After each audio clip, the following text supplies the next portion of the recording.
ఈరోజు దేవుని మాట పేతురు రాసిన మొదటి పత్రిక 3వ అధ్యాయం 9వ వచనం. ఆశీర్వాదమునకు వారసులవుటకు మీరు పిలువబడితిరి. ఆశీర్వాదమునకు వారసులవుటకు మీరు పిలువబడితిరి. పరిశుద్ధ గ్రంథంలోని క్రొత్త నిబంధన భాగంలో ప్రభువైన యేసుక్రీస్తు వారి జన్మ, జీవితము, ఆయన శ్రమలు, మరణము, పునరుద్ధానము, ఆరోహణములను గూర్చి మనం ఎంతో స్పష్టముగా, సవివరంగా మత్తయి, మార్కు, లూకా, యోహానులు గ్రంథస్థం చేసినట్లుగా మనం గమనిస్తాం. యేసుక్రీస్తు ప్రభువుల వారు శిష్యులనుగా కొందరు తమ తమ పనులలో, వృత్తులలో ఉండగా వారిని పిలిచి, నా వెంబడి రండి, నేను మిమ్మను మనుష్యులను పట్టు జాలరులనుగా చేయుదునని చెప్పారు. ప్రభువు పిలిచిన వారిలో అనేకులు విద్యలేని పామరులు. వారు చేపలను సముద్రములో పట్టువారై ఉన్నారు. ప్రభు వారిని పిలిచినప్పుడు వారు లోబడి తమ వలలు విడిచిపెట్టి వెంటనే ఆయనను వెంబడించిరి అని మత్తయి సువార్త 4వ అధ్యాయం 20వ వచనంలో చెప్పబడింది. పిలువబడిన వారిలో పిలుపులో ఉన్న స్థితిని పొందుకోవాలనంటే పిలుపుకు లోబడి రావాలి లేదా వెళ్ళాలి. లూకా సువార్త 14వ అధ్యాయం 16వ వచనంలో ఒక మనుషుడు విందు చేయించి అనేకులను పిలిచాడు.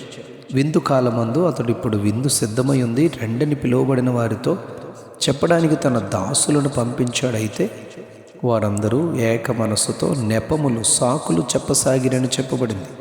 ఒకరు, నేను పొలము కొన్నాను, చూడడానికి వెళ్ళాలని. మరొకరు, నేను 5 జతల ఎడ్లను కొన్నాను, చూడడానికి వెళ్ళాలని. మరొకరు, నేను పెండ్లి చేసుకున్నాను, నేను రాలేనని చెప్పారు. వీరందరికీ విందులో పాల్గొనేందుకు ఆహ్వానం ఉంది, పిలుపు ఉంది. వారు వెళ్ళనందువలన విందులో పాల్గొనలేదు, విందులోని రుచులు ఆరగించలేకపోయారు. ఈరోజు మన ధ్యాన వాక్యం పేతురు రాసిన మొదటి పత్రికలోనిది. ఈ పత్రికలో పిలుపును గూర్చి 5 సంగతులు మనం గమనిస్తాం. ఈ పత్రిక అపోస్తులుడైన పేతురు రాశారు. ఈయన మనుష్యులను పట్టు జాలరులనుగా నిన్ను చేయుదును అని ప్రభువు చెప్పినట్లే పేతురు గొప్ప పరిచర్యను ఆయన కొరకు చేశారు. ఈయన అపోస్తులుడని పిలువబడ్డారు.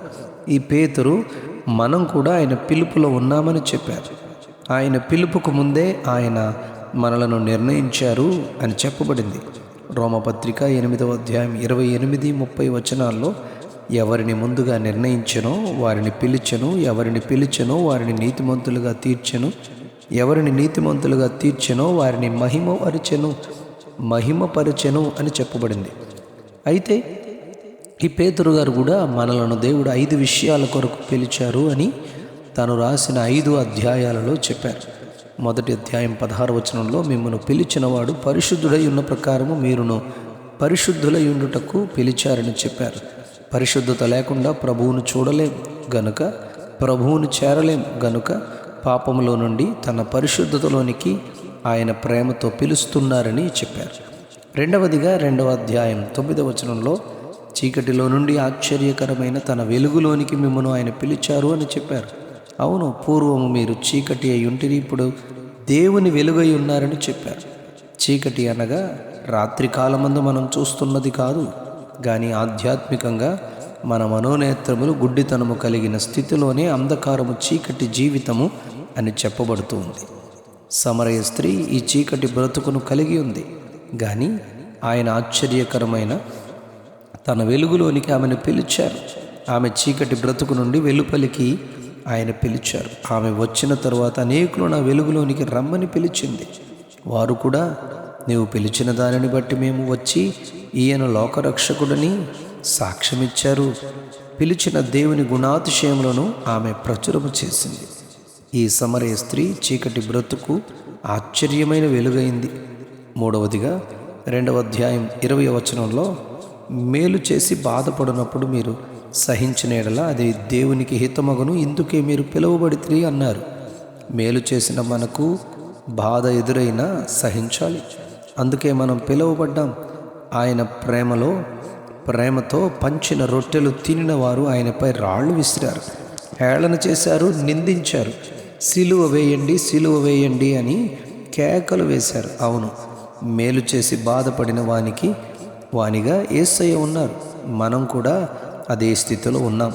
ఇందుకే మనం పిలువబడ్డాం. 4వదిగా 3వ అధ్యాయం 9వ వచనంలో, ఆశీర్వాదమునకు వారసులవుటకు మీరు పిలువబడితిరి.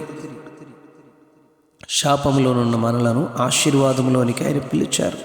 సంతానలేమిలో ఉన్న అబ్రహామును ఆయన పిలిచి ఆశీర్వదించారు. గొప్ప సంతతిని శారా గర్భము నుండి వెలుపలికి తీసుకుని వచ్చారు. అందుకే అబ్రహామును మనలను కూడా పిలిచారు.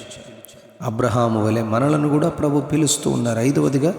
5వ అధ్యాయం 10వ వచనంలో తన నిత్య మహిమకు క్రీస్తునందు మిమ్మల్ని పిలిచారు అని చెప్పారు. అవును, ఈ శ్రమల నుండి, శోధనల నుండి, అపవాది వాని తంత్రముల నుండి నిత్య విశ్రాంతిని క్రీస్తునందు కలిగి ఆయన మహిమను అనుభవించడానికి ఆయన పిలుస్తూ ఉన్నారు.